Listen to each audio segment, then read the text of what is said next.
Vamos a dar comienzo entonces a la actividad. Sí. Eh, es una eh, eh, Hola, Dana. buena. Hola, hola Gui. Y yo te veo ahora de Ah, costado. sí, me Eh, veo también. Sí, vamos interesante. aquí. Bueno, buenos días y buenas tardes, Gui Trovás. Estamos en una actividad en el marco de unas jornadas de la Biblioteca Analítica aquí en Jujuy, en el norte de Argentina. Sí, Es un gusto, Gui, estar yo en este caso coordinando una mesa para que podamos conversar acerca de tu libro que fue editado en la serie Tiqué. Recuerdo en 2019 hicimos un trabajo conjunto de revisión de traducción, bueno, un trabajo sí, sí, fantástico entre los sí. dos. Yo te voy a presentar primero, primero te voy a Ok, presentar formalmente ante la vale, audiencia eh, para que vale. aquellos que no hacen tu recorrido puedan tener algunos datos más. Bueno, entonces te presento, lo presento a Gui Trovás. Él es licenciado en Ciencias Económicas y en Psicología Clínica y Patológica, practica el psicoanálisis desde hace 40 años. Es analista, miembro de la Escuela de la Causa Freudiana, de la Escuela de la Orientación Lacaniana y de la New Lacanian School. Integra la Asociación Mundial de Psicoanálisis. Es coautor, junto con Graciela Esperanza, de la traducción en castellano de los otros escritos de Jacques Lacan. Ha escrito numerosos artículos en revistas francesas, varios de los cuales fueron traducidos al castellano, portugués, inglés y polaco. En esta oportunidad, aquí estoy en la mesa junto con Sebastián Ibáñez, que es el director de la Biblioteca Analítica de Jujuy. Ellos estuvieron trabajando dentro de los cursos de formación teórico-clínica que organizan todos los años. Este año estuvieron trabajando como referencia principal tu libro para tratar el tema de la angustia como tema de investigación del año, pero tuvieron como referencia principal el libro tuyo, Gui, de Los contornos de la Ajá, angustia. ajá. Eso es un honor y reconozco que para mí también es una alegría, dado que trabajamos en 2019 durante varios meses para que tu libro pudiera ser publicado, y finalmente recuerdo que se publicó durante la pandemia, haciendo honor al tema durante el aislamiento. Lo presentamos de manera virtual durante el aislamiento por la pandemia del COVID. Bien, entonces esta es una oportunidad de conversar en el marco de estas jornadas que se desarrollaron el día de ayer y hoy y el día de hoy en torno al tema de la angustia. Hubo muchas mesas, muchas disertaciones eh, que fueron el resultado de la investigación durante este año que llevaron los colegas de aquí de Jujuy, junto también con muchos estudiantes de psicología de aquí, de la facultad, de una facultad, no recuerdo el nombre, sé que no es la nacional, eh, en torno al tema en torno al tema y basados principalmente en tu libro. La idea es establecer una conversación. Yo ahora le voy a pasar el micrófono a Sebastián, el director actual de la Biblioteca Analítica, Sebastián Ibáñez, para que comente, haga sus primeras reflexiones acerca de lo que estuvieron trabajando y puedan ir haciéndote preguntas para que conversemos entre todos acerca del tema y de tu libro fundamentalmente. ¿Estás de acuerdo, Gui? Estoy de acuerdo, pero me gustaría decir unas palabras porque me enlace un poco antes cuando hablaba, no sé quién exactamente, quería decir en un momento algunas palabras sobre esta fórmula: no hay inteligencia natural. Muy ¿Quién bien. dijo Estuviste esto? escuchando la mesa anterior, por supuesto, claro, Sí, ¿cómo no? sí. Me enganché con esta fórmula y quería dar un pequeño comentario, pero veremos luego. Bueno, luego haces el comentario, entonces. O ahora. ¿Cómo quiere? Bueno, Ahora, aquí la audiencia quiere que nos transmitas tu reflexión acerca de la sí, inteligencia no, artificial más bien una reacción. natural que no existe. ¿Eh? ¿No hay inteligencia natural? Sí, existe una inteligencia natural, la inteligencia de los animales. Entiendo los animales en su ámbito natural, salvajes. Aquí hay una inteligencia natural. La inteligencia humana es nada natural porque lo natural, entre comillas, está, ¿cómo decir? Está perversado por el lenguaje. El lenguaje no es natural. El lenguaje, en el sentido de la estructura del lenguaje, no es natural. ¿Mm? Y en cierta manera podríamos decir que la inteligencia del humano es una inteligencia mm, perversa. Evidentemente, cada día lo podemos averiguar, pero una inteligencia, sí, artificial, en cierta manera. Y pienso que lo que llamamos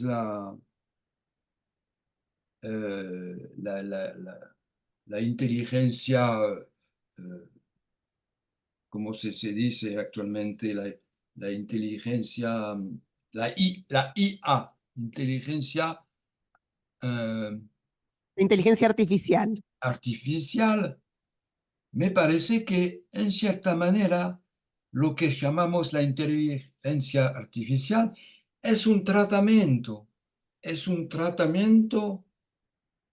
para poner un poco de orden y de capacidad, más para nuestra inteligencia artificial. Es un útil para mejorar y, lo digo, para introducir un poco de orden en ¿cómo se dice en francés? En el bordel, eh, Sí, sí, sí. en el follón de nuestra inteligencia que se Mm, desencadena cada día en diversas formas de locura. Ah, nuestra inteligencia es una locura, sí, mm, lo podemos decir. Y la inteligencia artificial, en cierta manera, nomás, pone un poco de orden en esta locura. mm. No digo que es muy bien, ¿eh? Que es un tratamiento interesante. No tengo opinión a este nivel por el momento. Veremos. Mm, Bueno, sí, una reacción así, espontánea. sí, es muy útil y tu aporte, sí, es una inteligencia artificial que viene a poner orden para paliar también la angustia que provoca la locura de la inteligencia natural, ¿no? En el Exacto, exacto. hombre, ¿no? Eso es. Para, para no apartarnos del tema. Bien, entonces yo le voy a Entonces, pasar sí, ahora la, la palabra a Sebastián Ibáñez. Él va a comentar el trabajo que han hecho durante este año y las inquietudes y las preguntas que te quieren realizar algunos de ellos, algunos de los colegas. ¿Qué tal? Buenas tardes, Guy. sí, buenas Es tardes. gran placer contar con tu presencia. en estas jornadas, que es una presencia que también está atravesada, ¿no?, por esta cuestión tecnológica, digamos, nos permite Sí. acortar distancias, este, esta posibilidad del Zoom. Yo te escuchaba recién y recordaba una vieja formulación de Jorge Luis Borges, ¿no?, que él planteaba, decía, bueno, de alguna manera, dice, el invento del teléfono es una forma de darle una prolongación al oído, porque nos permite escuchar a la distancia. Los binoculares, dice, permiten ver a la distancia. Dice, bueno, hay, dice, estos artefactos que la cultura crea ligadas al cuerpo que permiten una prolongación de las posibilidades orgánicas, de los límites, digamos, de superar esos límites orgánicos. Y decía que el libro era como una particularidad porque decía una extensión de la imaginación, ¿no?, que el libro permitía esa extensión de la imaginación. Eh, Contamos con el Zoom ahora, que también, digamos, nos permite como algo de esta extensión. Te cuento que la Biblioteca Analítica de Jujuy existe desde el año 1994, fue creada por eh, colegas locales, impulsada por Germán García, que tuvo una gran impronta en la creación de instituciones en el norte de Argentina, en todo el país, pero en el norte de Argentina se mantiene su impronta, así que de alguna manera estuvo muy presente la figura de Germán en la creación de instituciones en el norte. Y a partir de la creación de la biblioteca analítica se estructuró un curso anual donde se plantean algunos problemas que conciernen al psicoanálisis, se desarrolla un programa y se ofrece un curso a la ciudad, por donde circulan no solo personas ligadas al campo psi de la ciudad, sino también distintos personajes de la cultura. Me resulta raro porque te veo de costado, pero la cámara está al frente. Te tengo que ver allá. Entonces, bueno, la Biblioteca Analítica de esa manera imparte este curso de formación anual. Y bueno, como lo comentaba Damasia, ha sido el tema del trabajo de este año 2023, la angustia, para lo cual hemos seguido tu libro como una de las referencias fundamentales. Eh, a partir de ahí pensamos un poco esta conversación, este, algunas preguntas, algunas inquietudes de quienes hemos estado leyendo tu libro, recorriendo también la bibliografía, por supuesto, lacaniana en torno al tema. Así que bueno, propongo que abramos las preguntas, así podemos conversar con Guy.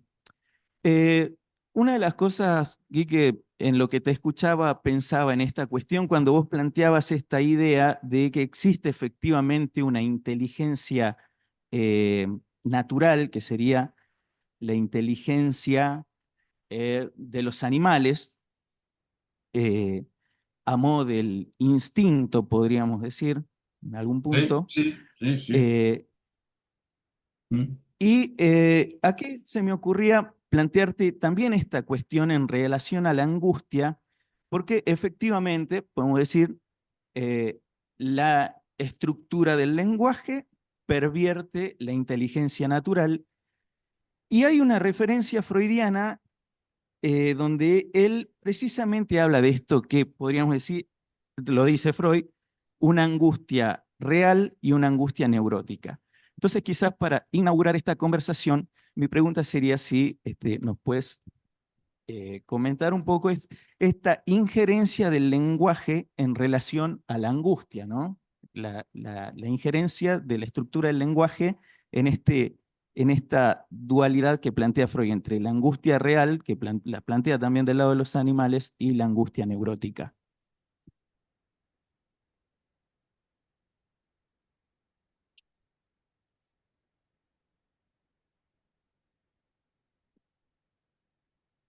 ¿Quieres responder, Guy? Sí, bueno, puedo Bueno, responder y, comentar primero rápidamente la cita de José Luis Borges, con esta idea de, con el teléfono, de la posibilidad de prolongar la eficacia del cuerpo. Esto quiere decir también prolongar las manifestaciones de la pulsión. El teléfono, como el fax, luego como el Zoom, todo esto actúa sobre las pulsiones, en particular las pulsiones invocantes, la pulsión también invocan. escópica, como dices, Sí, sí, invocante, sí, sí, estaba bien. invocante, la pulsión escópica al mínimo. Y esto participa, eh, puede ser que comentaré un poco más luego, todo esto participa a lo que Lacan llamó en su seminario 16 la subida del objeto A al cenit, al cúspide, cierto cúspide. Y estamos precisamente ahora en las consecuencias de, de este brote, de esta subida del objeto A al cenit.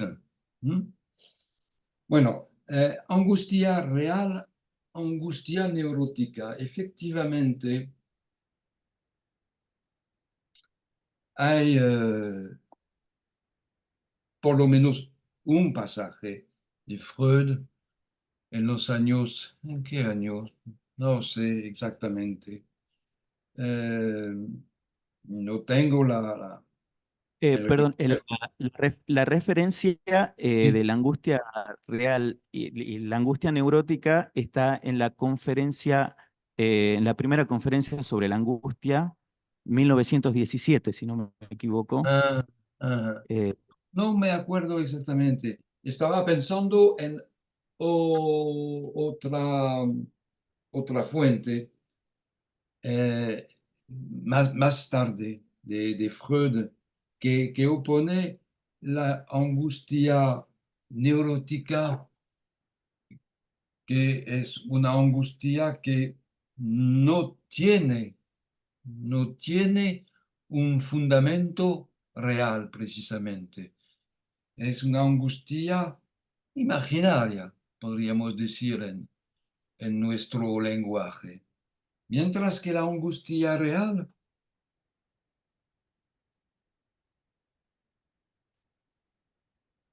precisamente no sé exactamente lo que Freud quiere decir, porque supongo que Freud nos habla del miedo de un peligro real, porque efectivamente el miedo de un peligro real es algo que existe y que provoca, como dice Freud, una reacción adecuada, es decir, huir, evitar, contornear. Entonces, eh, bueno, tú puedes ser aclararme sobre el contexto de esta angustia real cuando eh, su- supongo que Freud en este momento de los años 15 no está totalmente lacaniano, porque eh, nuestra angustia lacaniana tiene que ver radicalmente con lo real. Entonces, bueno, pues, Sebastián, tú puedes aclararme sobre tu cita. Sí, totalmente. En la conferencia de Freud, si no recuerdo mal, la conferencia 25, él plantea esa diferenciación y efectivamente hace referencia a esto que puntuás, que es la angustia frente a una amenaza externa, donde Ah, él dice, puede haber una reacción de huida, ¿no? sí. Ok. A diferencia de lo que va a plantear de la angustia neurótica, donde no es localizable precisamente un objeto externo. Mm, Entonces, plantea esa diferencia, ¿no? Y dice, bueno, como que la angustia real sería como una preparación para la huida que se podría observar en los animales. sí. Entonces, la angustia real de Freud es el miedo. Es el miedo que precisamente funciona de una manera adecuada con el peligro. El miedo permite huir, mientras que la angustia, por ejemplo, delante de un peligro real, la angustia paraliza. Hay esta oposición muy clara en Freud, ¿no es pas?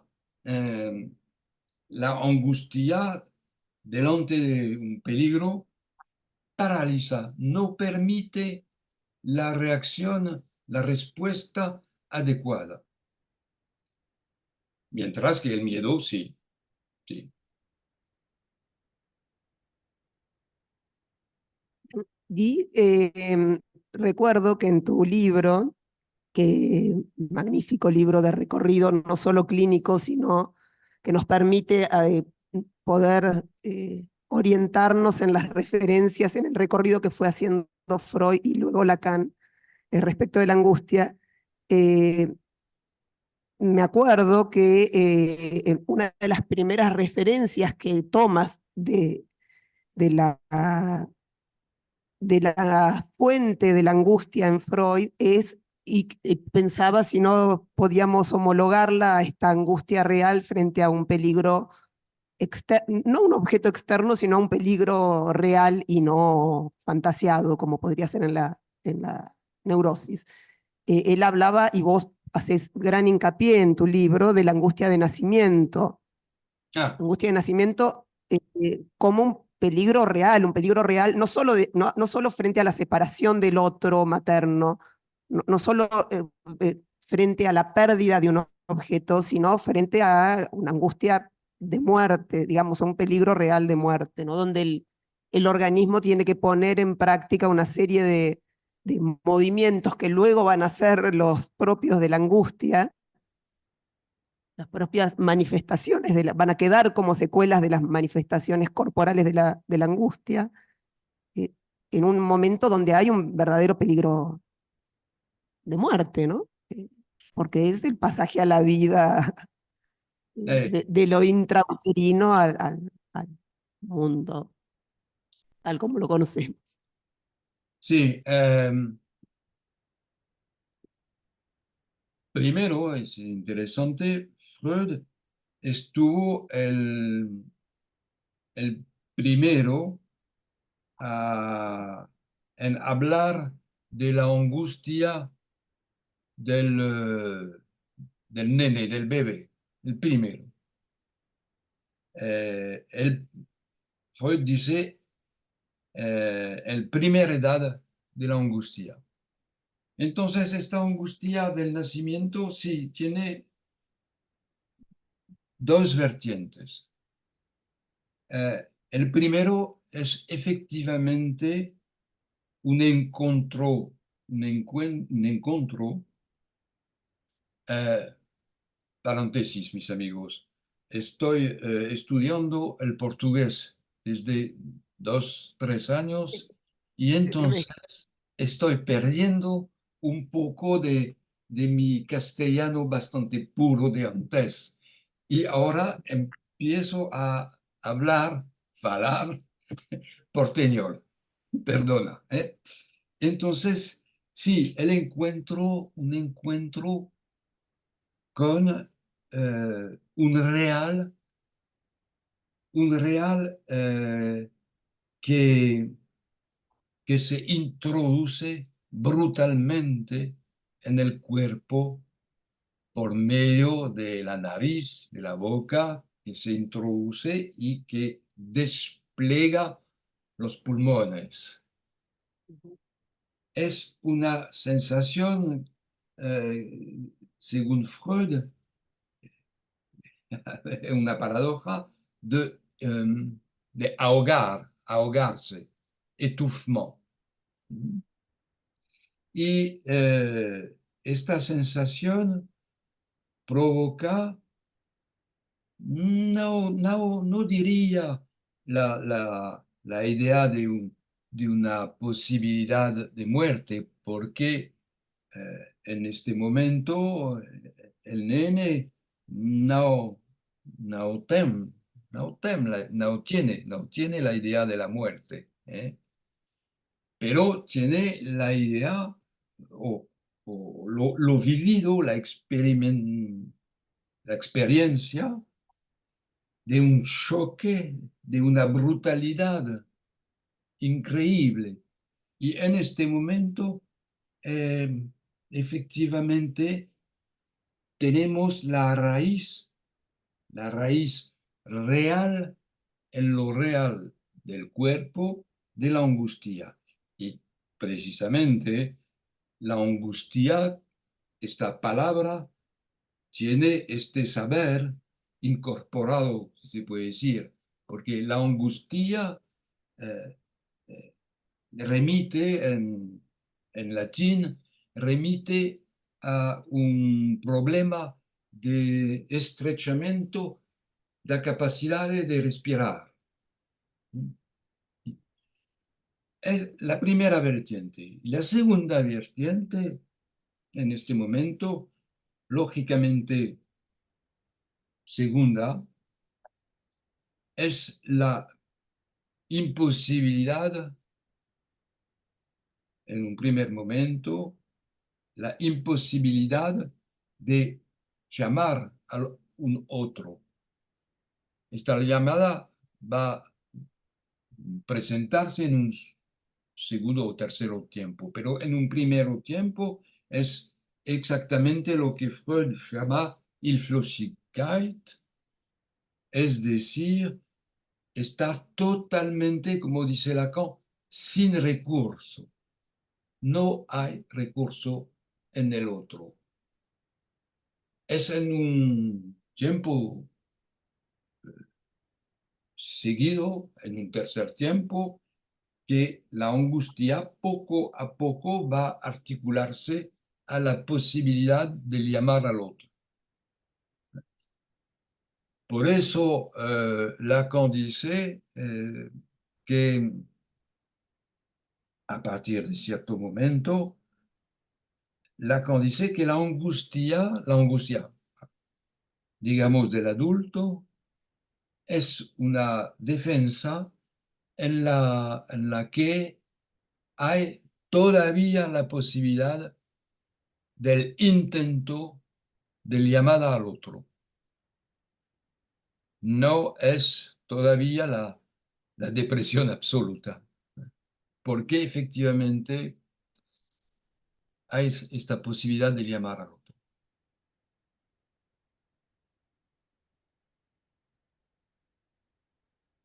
¿Respondí, Damasia, a tu Sí, sí, pregunta? sí, sí, estamos en tema, sí, sí. Em, Sé que hay colegas que quieren hacerte preguntas que estuvieron pensando a lo largo del año de investigación. María José Otino. Le voy a pasar la palabra a María José Autino, ella te va a hacer una pregunta, Gui. Sí, ok. Buenos días, Gui. Bueno, había planteado mi pregunta justamente con respecto a esto que estaba planteando como la angustia está primaria, ¿no? Sin recursos en el sujeto, y esta angustia secundaria ¿no? Que es un esbozo de organización puesta en espera, aunque no se sepa de qué, ¿sí? Sí. Y mi pregunta sería si este síntoma nuclear que llama Freud en las neurosis de angustia, que es la expectativa angustiada, corresponde a esta angustia secundaria, ¿sí? Y ahí tomé una cita tuya del libro en la página 54, donde vos decís, si bien toda expectativa no es angustiada, toda angustia implica una expectativa que, de acuerdo a su etimología latina, attendere, supone una atención particular de parte del sujeto respecto a su seguridad. Bueno, esa es mi pregunta. Sí.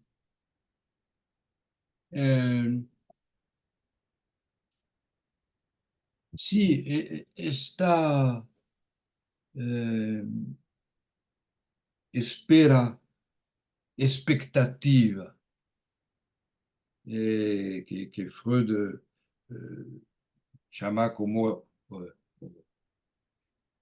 el núcleo, el nudo nuclear de la angustia, sí, de acuerdo contigo, es en un segundo tiempo.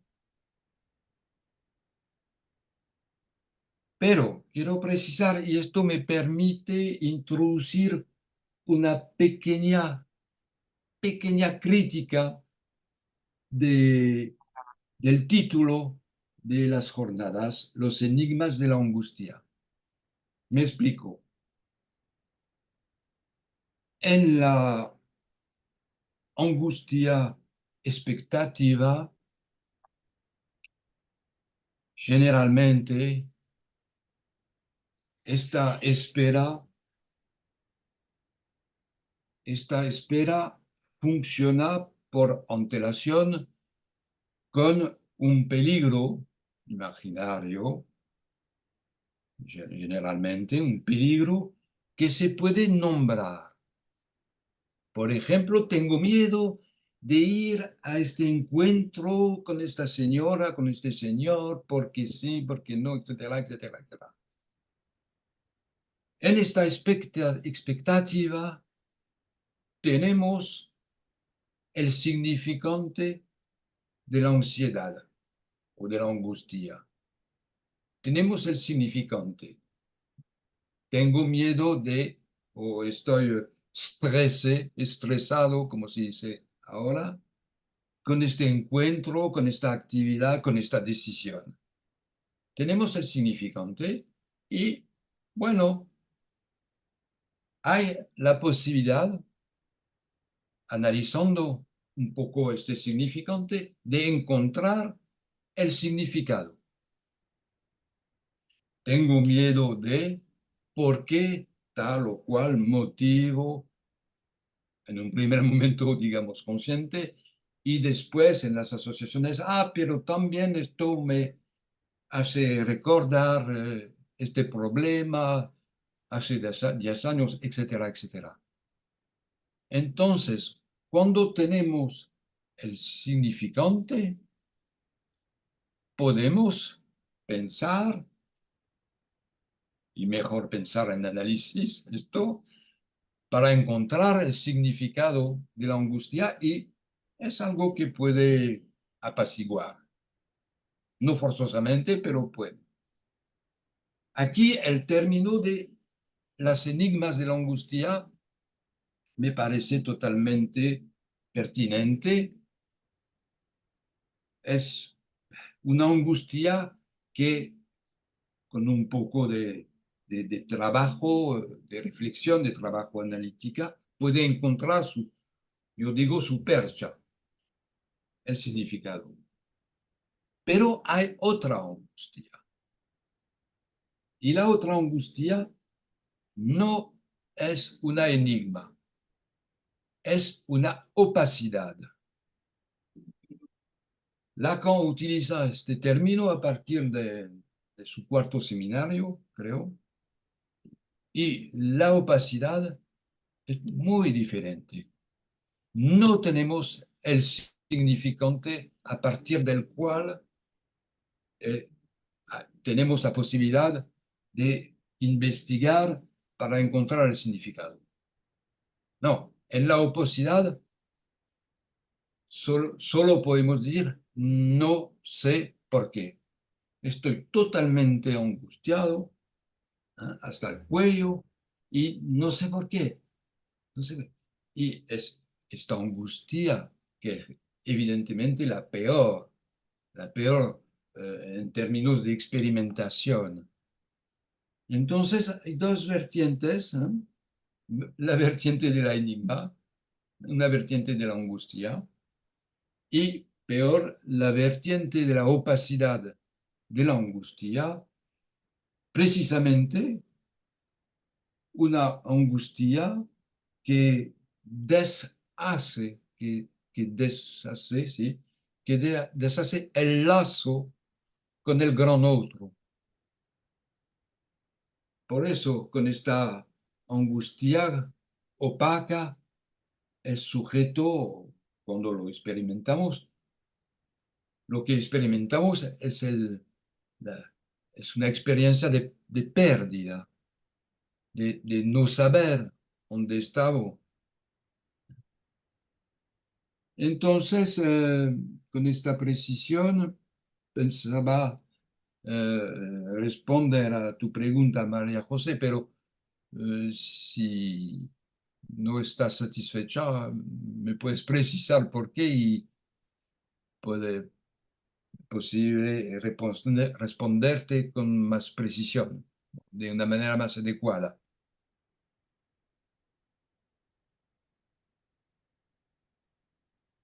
¿Qué opinas, María José? No, hola, sí, no tenía micrófono. Sí, me parece que estoy satisfecha con tu respuesta. Pero me parece importante esto de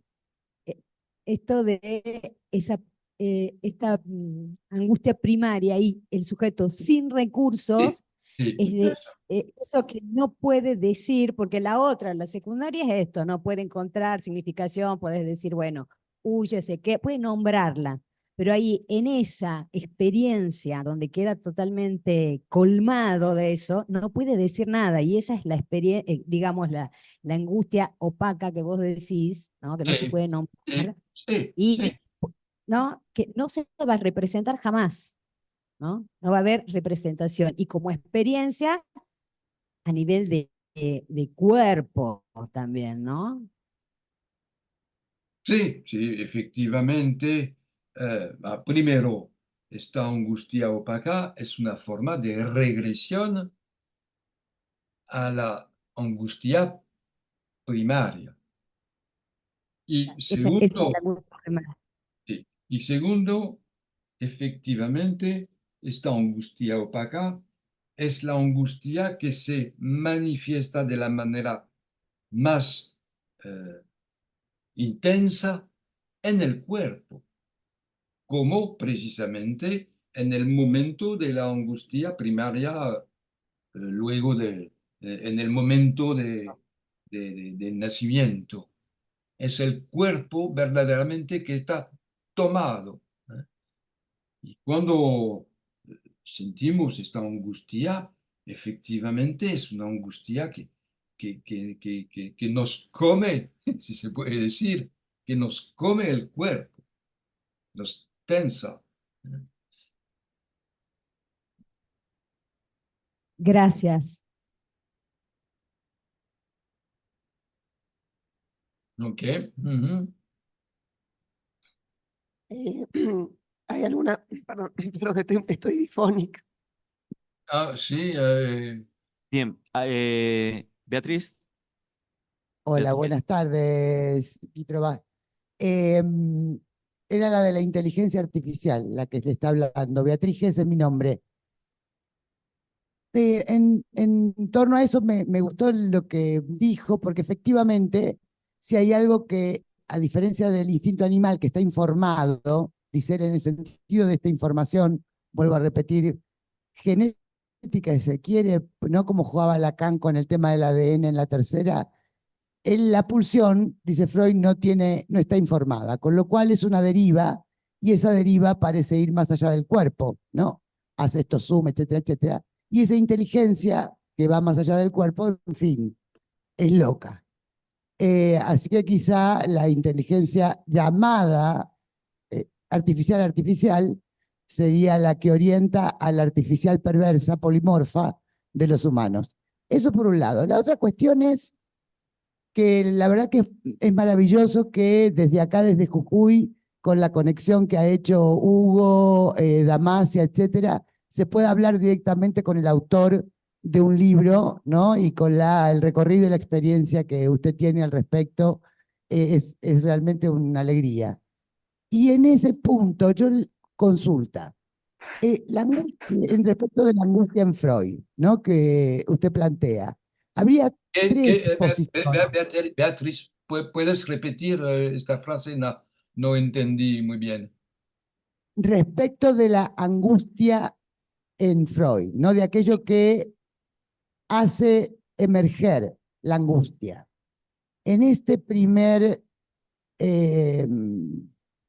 lo que se conoce como el trauma de nacimiento en Otto Rank, gran hito en la historia del psicoanálisis y sus discusiones políticas y, y teóricas y clínicas. Habría allí algo que Freud llamó la angustia automática. Luego tenemos la angustia señal y la angustia de castración. Pero a su vez, esa opacidad del deseo del otro, porque por eso Freud apela a la omnipotencia del pensamiento, ¿no? Para decir, está allí el punto de salida de ese sentimiento de angustia que usted acaba de nombrar al final y que también en el libro aparece, que desborda. ¿No también no sería una opacidad del ser, ese deseo del otro? Esto que se llama opacidad de la angustia. Esa sería mi pregunta. Eh, a ver, ¿me escuchan? Sí, perfecto. Ok. Sí, estoy de acuerdo contigo, Beatriz. Y en realidad, este tema de la angustia vinculada con el deseo del otro, eh, que Lacan desarrolla mucho en el seminario 9, ¿eh? Como es en el seminario 9 que Lacan dice, la angustia es la sensación del deseo del otro.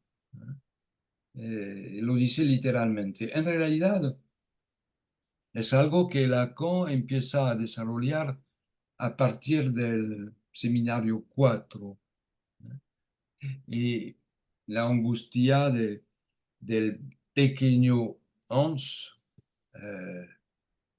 frente al deseo innomable que no se puede nombrar, el deseo de su madre. No se puede nombrar como Hans podría comprender, entender, interpretar el, el deseo de su madre. Sí, entonces, decir que la angustia tiene que ver con el deseo del otro es una manera de decir que esto forma parte de la angustia automática. Vivir con los otros que tienen un deseo supuesto, un deseo X, es angustiante. Es una fuente radical, normal, estándar de angustia. ¿Qué quiere? Es lo que Lacan escribe cuando desarrolla el grafo del deseo. ¿Eh? ¿Qué quiere? ¿Qué quiere? El otro viene y dice, ¿qué quieres? ¿Qué quieres? Y el otro que dice esto es un otro que quiere que yo pueda decir lo que quiero. es una máquina infernal.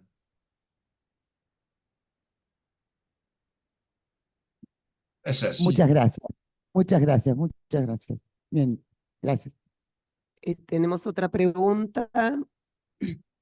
Ale- Alejandra,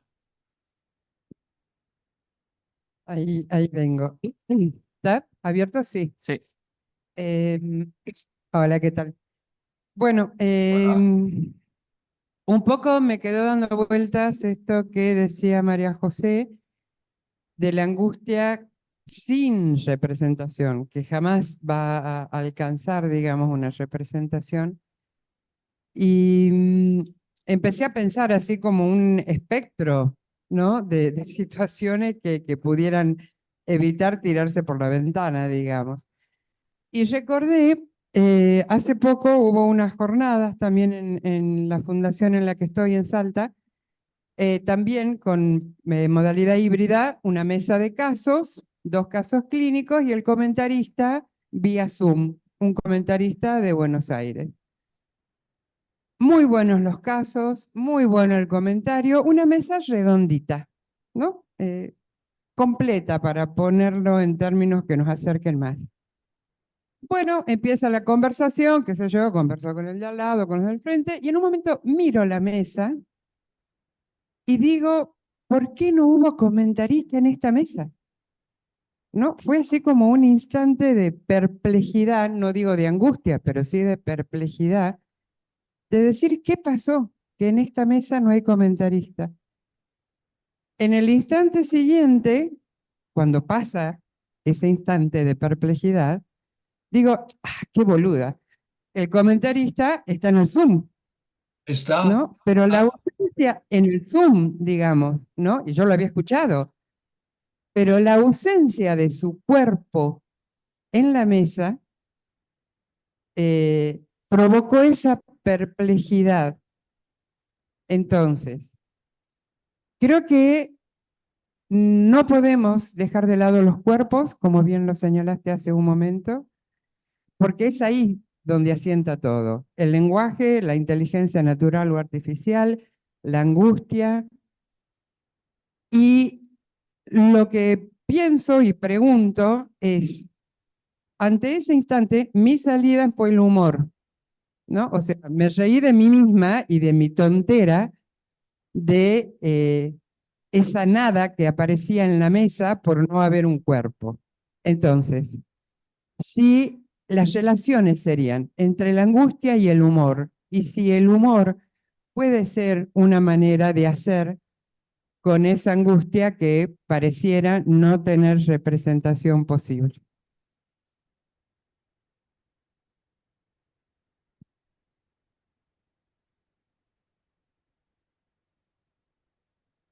eh,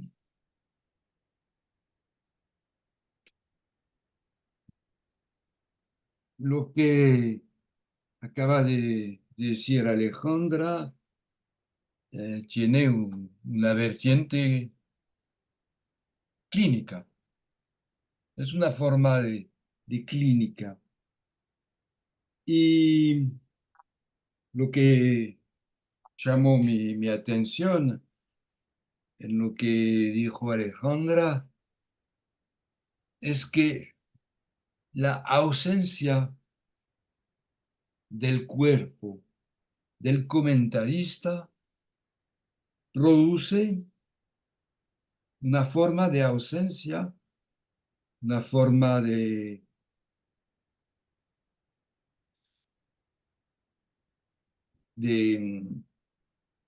¿cómo se dice en español? De mirage, de esperismo, una forma de, entonces, de perplejidad. Falta algo en el cuadro. Y esto me hace pensar, es una propuesta, me hace pensar que el cuerpo, la presencia del cuerpo está verdaderamente necesaria para dar carne al deseo del otro. la presencia del cuerpo es en cierta manera el deseo del otro encarnado, verdadero, u- un deseo con lo cual no se puede escaparse. Está presente físicamente en carne. Y me parece es un tema que podríamos explorar un poco más.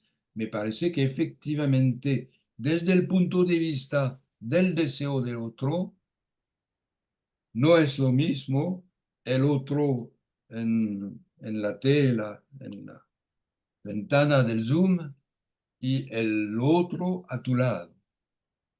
Me parece que no se trata del mismo deseo del otro. ¿Y por qué?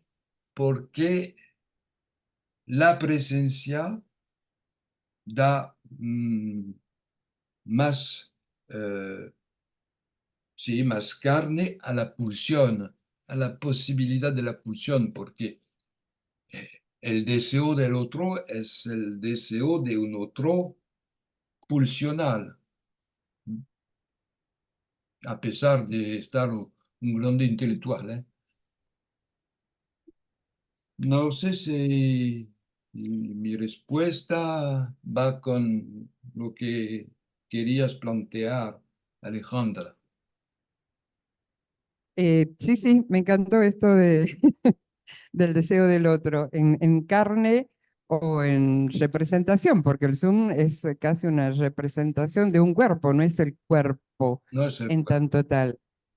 Exacto. Me quedaría en el tintero, como decimos acá, la cuestión del humor, ¿no? Las relaciones entre el humor eh, y la angustia. El humor como borde, digamos, a la angustia.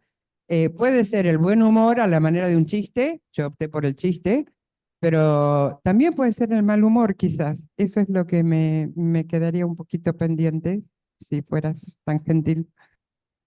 Em,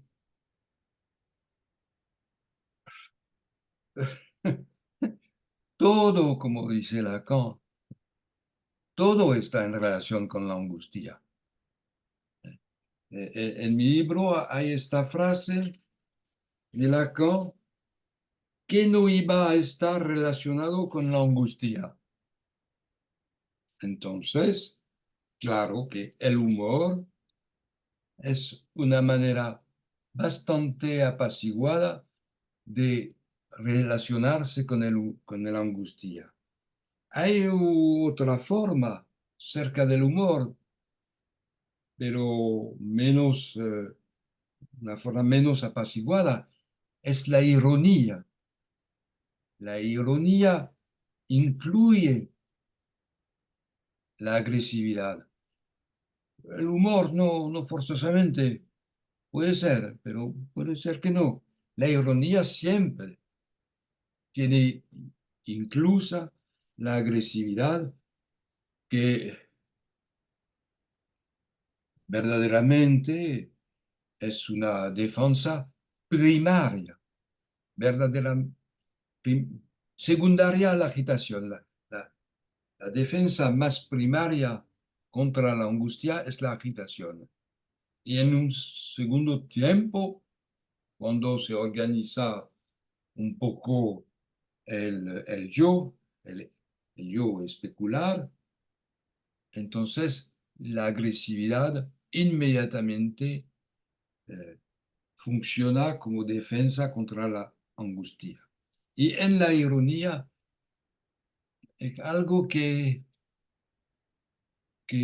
se puede percibir, en mi opinión, bastante fácilmente.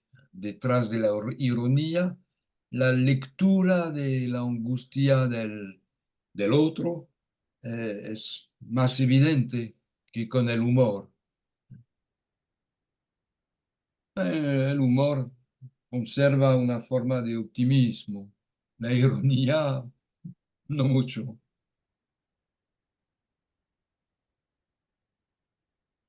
Muchísimas gracias.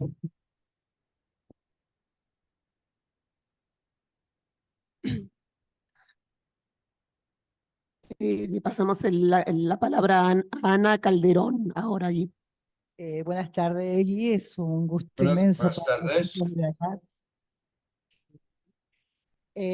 Bueno, el texto desde un comienzo plantea de que estamos frente a una clínica de la angustia. Tal es así que en las palabras preliminares presenta unas viñetas clínicas donde me pareció importante cómo frente a esto opaco, frente a la opacidad del sujeto, aparece la posibilidad del encuentro con un otro que otorgue un significante que genere una especie de apaciguamiento de ese momento, ¿no? Cuando nombra, bueno, que estaba angustiada, ¿no? En el Sí, caso de sí, una mujer, sí, sí, en el caso de una mujer que estaba angustiada, ¿no? Y que ese poder poner ese significante de algún modo permitía apaciguar algo de la angustia. Pero yo tomaba también como una segunda apuesta en la intervención, su intervención, que es que eso remitía a algo que tenía que ver con una historia. Entonces me parecía como que también en ese planteo al respecto de que hay una historia, es como decir que esto le concierne, está implicado subjetivamente en esto que genera este estado de opacidad. Y ahí, ya yendo a la última página del texto, cuando hace referencia a cómo opera el psicoanálisis, no me acuerdo cómo se llama bien el capítulo, pero es qué hace el psicoanálisis con la angustia, justamente habla de esto, de cómo poder enmarcar, dar las coordenadas posibles para que eso pueda entrar en un trabajo que permita, bueno, contornear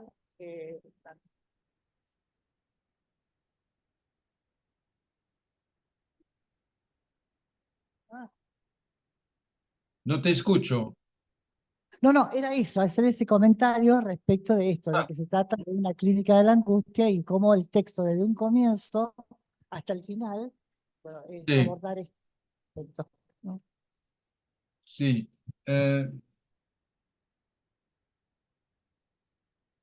Aludes en tu comentario, aludes a la manera con la que empiezo en mi libro a tratar el tema de la angustia. Y con dos pequeños casos. Y en cada uno yo digo, "Oh, usted está angustiado". Primero, el primer motivo de esta manera de trabajar con estos dos pacientes, el primer motivo es una forma, lo describo en mi libro, una forma de intento de reprimir la palabra angustia, anguas. Hay verdaderamente eh, una presión ideológica para reprimir esta palabra. Porque precisamente es una palabra considerada como demasiado fuerte, dura, pesimista. Bueno, pero como lo has notado, inmediatamente cuando introdujo esta palabra angustia, lo articuló con la historia. Es decir, que yo empiezo el trayecto entre la opacidad y la enigma.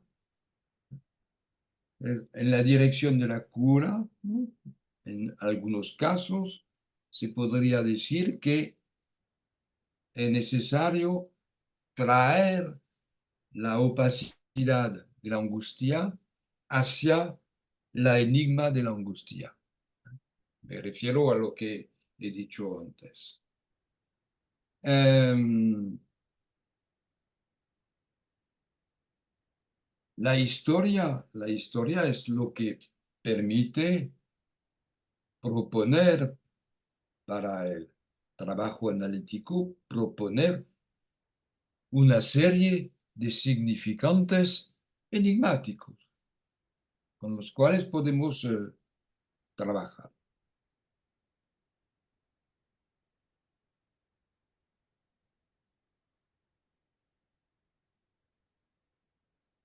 Muchas gracias, Gui. Bien, bien, Gui, son muchos temas.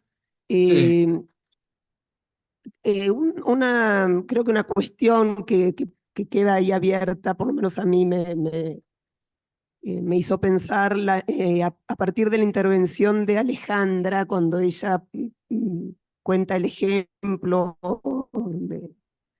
de la persona por Zoom en un espacio de unas jornadas. En esta también tenemos un invitado por Zoom, pero yo no pude dejar de pensar en la modificación de la técnica analítica a partir, sobre todo, que se ha incrementado a partir de la pandemia, donde muchos de los tratamientos pasaron de ser presenciales a virtuales y muchos de ellos se han instalado y ha, eh, y ha aparecido esta modalidad de una manera normalizada, digamos, en nuestra práctica, hay que decirlo. Y pensaba cómo incide ese formato respecto de, por ejemplo, la aparición de la angustia y su carácter operativo en toda cura, ¿no?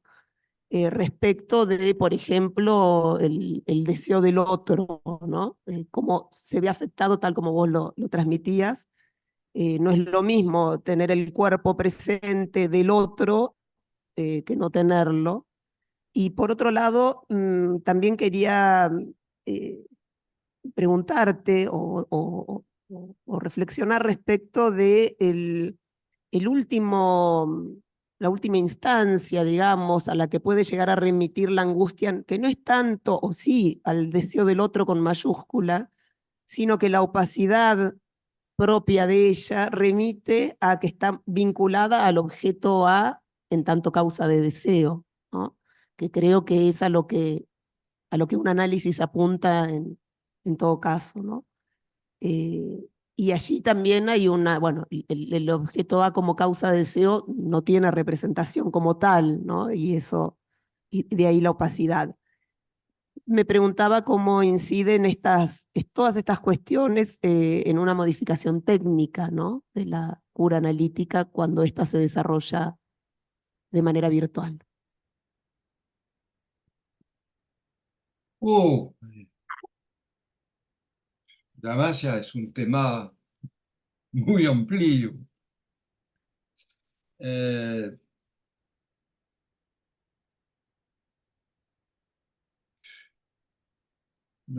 no sé exactamente cómo responder de una manera general a este punto. Claro que en mi práctica, porque luego de la pandemia seguí trabajando un poco por teléfono, por WhatsApp, por Skype, por Zoom, con colegas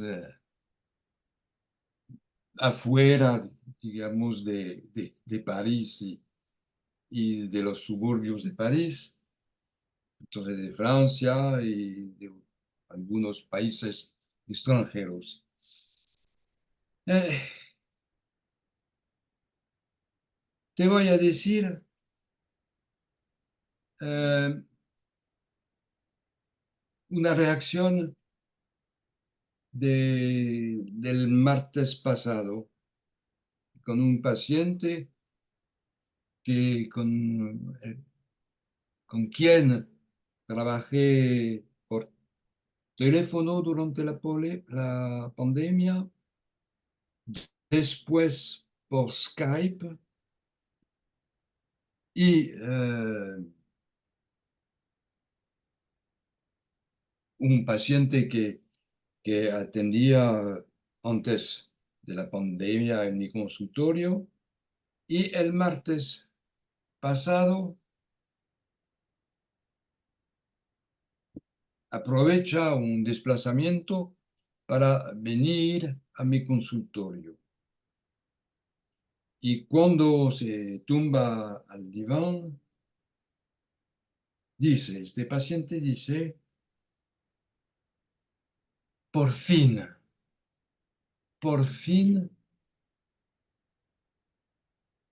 estoy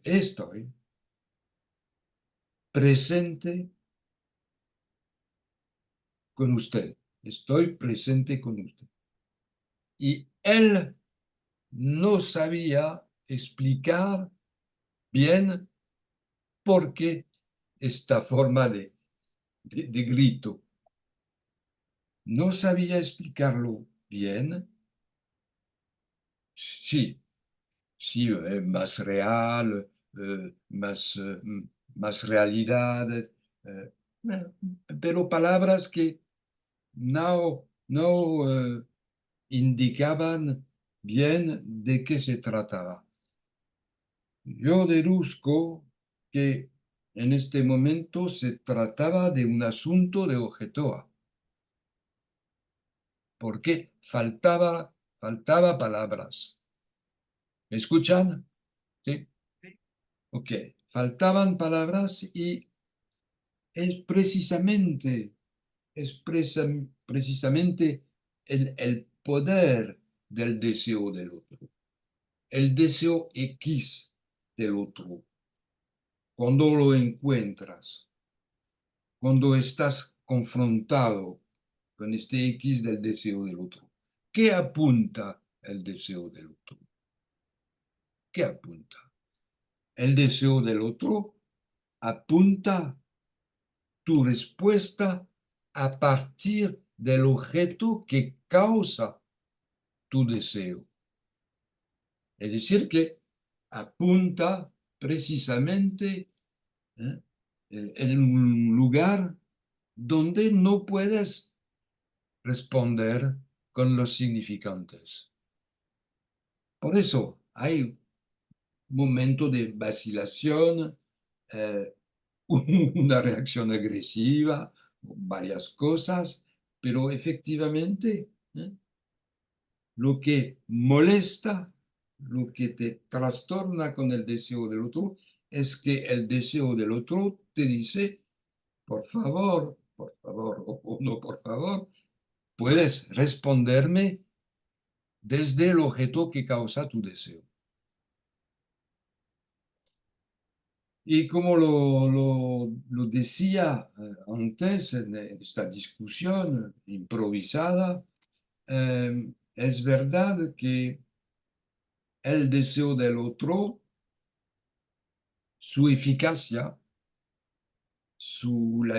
la eficacia de su interpelación es mucho más intensa cuando el otro está físicamente, pulsionalmente presente. Bueno. Es así, es así. De todos modos, agradecemos enormemente tu participación, aunque fuera por la pantalla, a través de la pantalla. Ojalá, y no creo que sea imposible, tenerte aquí en Jujuy en algún momento de manera presente en una jornada.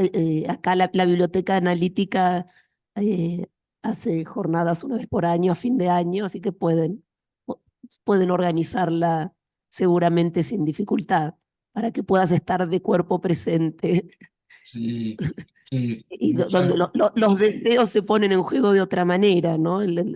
Pero de todos modos ha sido muy fructífera esta conversación, Gui, muy fructífera.